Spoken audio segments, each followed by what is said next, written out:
जीवन में बुरे हालात आते हैं या फिर हम किसी ऐसी सिचुएशन में फंस जाते हैं जहाँ परिस्थितियाँ हमारे विरोध में खड़ी होती हैं, तो उन परिस्थितियों में फंसकर हम धन्यवाद नहीं दे पाते, परमेश्वर के लिए धन्यवाद ही नहीं हो पाते। हम उन प्रॉमिस पे जो प्रभु ने हमें दिए होते हैं उन पे हम विश्वास योग नहीं रह पाते। हम परमेश्वर की बात पर विश्वास नहीं कर पाते। जब चीज़ें हमारे लिए बेहतर होती हैं तब हम प्रभु का धन्यवाद देते हैं।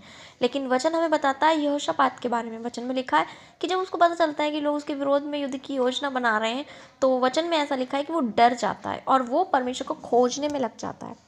और वचन में लिखा है कि वो परमेश्वर की बढ़ाई करने लग जाता है और कहता है कि हे परमेश्वर, हे हमारे पितरों के परमेश्वर, क्या तू सर्वशक्तिमान नहीं है? क्या तू स्वर्ग में और राज्यों पर प्रभुता नहीं करता? क्या तेरा हाथ ऐसा छोटा है कि तू उद्धार ना कर सके?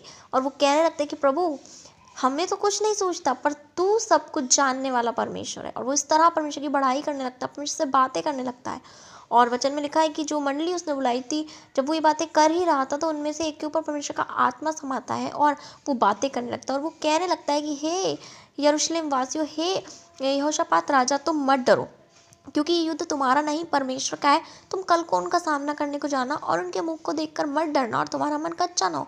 और आपको पता है, यहोशापात ने इस बात पर विश्वास किया और इस प्रॉमिस में वो खड़ा हो गया कि अब ये युद्ध मेरा नहीं है, परमेश्वर का है। और जब उसने ये बात सुनी तो उसने अपनी मंडली से जो उसने बुलाई थी कहने लगा कि तुम मत डरो और पवित्रता से शोभायमान होकर परमेश्वर की स्तुति करो और कहो कि यहोवा का धन्यवाद करो, क्योंकि वो भला और उसकी करुणा सदा की। और उसने ये भी हुक्म दिया कि जब हम युद्ध करने को जाएंगे तो जो हथियारबंद हैं, जिनके पास हथियार होंगे, वो पीछे चलेंगे और जो स्तुति करने वाले हैं वो ऐसा कहते हुए कि यहोवा का धन्यवाद करो, ऐसा कहते हुए आगे चलेंगे। अब आप मुझे बताइए कि कौन सा ऐसा युद्ध है जहां हम हथियारबंदों को पीछे रखें और स्तुति करने वालों को आगे? ऐसा पता है क्यों हुआ? क्योंकि उसने उस बात पर विश्वास किया था। उन बुरी परिस्थितियों में जहां वो डर गया, लेकिन उसने ये बात का विश्वास किया जो प्रभु का प्रॉमिस है वो सच्चा है और अब ये युद्ध मेरा नहीं, इसलिए उसने बिना डर के हथियारबंदों को पीछे रखा। और दूसरी बात जो मैंने यहाँ सीखी कि वो लोग युद्ध में विजयी नहीं हुए थे, लेकिन फिर भी प्रभु का धन्यवाद दे रहे थे, धन्य कह रहे थे उसको। ऐसा इसलिए होने पाया क्योंकि उसने विश्वास किया, उसने प्रभु के प्रॉमिस को पकड़ा, उसने उन चीज़ों को नहीं देखा जो उसके विरोध में थी। मेरे प्रिय, आज हमें भी ऐसा ही करना है।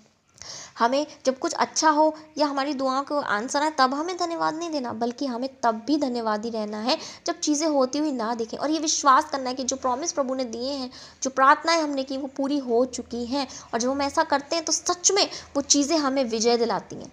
इसलिए आज से ही ऐसा करना शुरू कर दें और उन चीज़ों को देखकर ना डरें। God bless you.